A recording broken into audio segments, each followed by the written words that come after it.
Welcome back. All right, news of the day video for all you fine people on the internet for your Thursday, September the 12th. Starting at the top of the board. So it feels like every year we have this discussion. Young players, prospects for NHL teams, stay in the KHL or have signed a contract in the KHL, and then the parent club watches as that player doesn't play enough games or doesn't get enough minutes. Demidov, the potential future superstar for Montreal, being the latest example of this. He's getting fourth line minutes.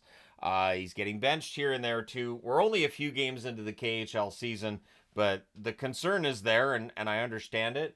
For KHL coaches, it's about winning. And very often when you talk about players that are 18, 19 years of age, there's a nature for them to maybe not be as good defensively. They're a little more unpredictable. Coaches like to go with the veteran players. So that's what we're dealing with right now in St. Petersburg with Demidov. And so the question becomes one of, so what's best for his development? Is this what's best for his development? But yeah, the Habs fans and Habs media not all that happy with the amount of ice time that Demidov's getting in St. Petersburg. But again, he's got the contract there. And this is nothing new. We've seen this with KHL teams before. I am sure we'll discuss this again at some point with about another highly thought of National Hockey League prospect. Interesting note about a player getting a PTO today. The New York Islanders bringing in Keith Kinkaid. So Keith Kinkaid, of course, who has been a good goaltender in the NHL in the past.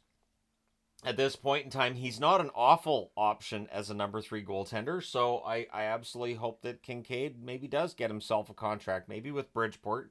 But yeah, Kinkaid, during his last few call-ups to the National Hockey League level over the years, has not been bad as a fill-in, so all the best to Kinkaid on his efforts to earn himself a contract in New York.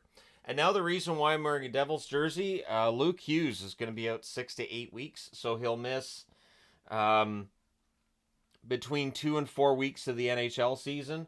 He suffered a shoulder injury. It's his left shoulder, and he's going to be out 6 to 8 weeks because he hurt it during off-season training earlier in the month. So this happens. Guys get hurt during training, but if you're a Devils fan, of course, looking at all the injury issues the team had last season, this is a troubling turn of events.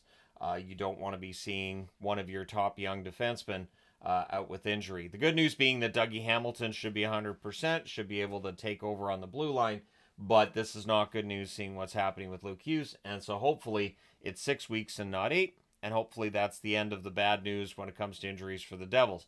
Part of the reason that they fell out of the playoffs this past season was injuries. Yep, there are other reasons too, but injuries did not help the situation in New Jersey at all.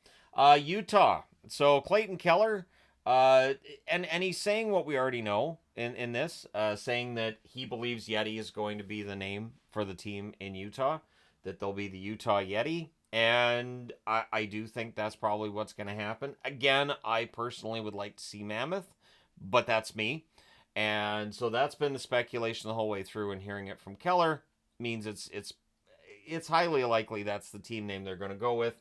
And he also believes this team can make the playoffs this year. Really excited to get back together with everybody and take another run at it. And again, with this team no longer having to worry about the whole, do we have an arena? Do we have a place to play? It should help this team settle down. I think they're going to have a pretty good start to the season. Kind of excited to see what's going to happen with Utah this year. So all the best to them.